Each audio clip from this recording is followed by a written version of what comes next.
नमस्कार, जयसिंगपूर नगरी न्यूज मध्ये आपलं सहर्ष स्वागत। पाहूया आजच्या दिवसभरातील काही ठळक घडामोडी। कमी पटसंख्या असल्यास मुख्याध्यापकांचं काय होणार?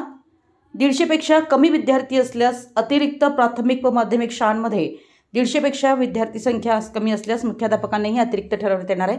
तसं GR 15 मार्च 2024 रोजी काढण्यात आलाय। यामुळे 150 पेक्षा कमी पटसंख्या असलेल्या शाळांमधील मुख्याध्यापक अतिरिक्त ठरणार आहेत। राज्यातील प्राथमिक व माध्यमिक शाळांना 1 ते 20 पटसंख्येपर्यंतच्या शाळांना आता किमान 1 शिक्षक दिला जाणार आहे। आवश्यकतेनुसार दुसऱ्या पदांवर सेवानिवृत्त शिक्षकांची नियुक्ती केली जाईल। प्राथमिक व उच्च प्राथमिक शाळेसाठी मुख्याध्यापक पद कायम ठेवण्यासाठी 150 विद्यार्थी पटसंख्येचा निकष ठेवण्यात आला आहे। कोल्हापूर जिल्ह्यात बहुतांश शाळांमध्ये विद्यार्थी पटसंख्या कमी आहे, त्यामुळे अनेक मुख्याध्यापक अतिरिक्त ठरण्याची भीती आहे। दरम्यान महाराष्ट्र राज्य प्राथमिक शिक्षक समिती पुणे विभागाचे अध्यक्ष अर्जुन पाटील म्हणाले की 15 मार्च 2024 रोजीचा शासनाने काढलेला संच मान्यतेचा GR हा अत्यंत चुकीचा असून विशेषतः ग्रामीण भागातील शाळांमधून चुकीच्या निकषांमुळे अनेक शिक्षक व मुख्याध्यापक अतिरिक्त होणार आहेत। कमी शिक्षक संख्या झाल्याने विद्यार्थ्यांच्या शिक्षणावर त्याचा अत्यंत प्रतिकूल परिणाम होणार आहे। त्यामुळे नवीन संच मान्यतेला आमचा तीव्र विरोध राहील। शासनाने नवीन संच मान्यता निकष रद्द करून जुन्याच पद्धतीने संच मान्यता चालू ठेवावी।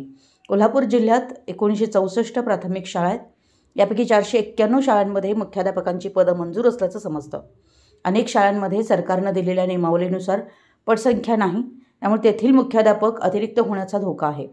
राज्य सरकारने प्राथमिक व 2 माध्यमिक शाळांसाठी आदेश काढलाय।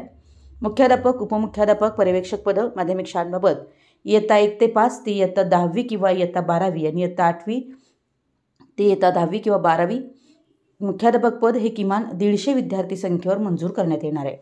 उपमुख्याध्यापक पद हे 31 शिक्षक पटसंख्या असल्यास व पर्यवेक्षक पद हे 16 ते 46 शिक्षक पदसंख्या असल्यास मंजूर करण्यात येणार आहे।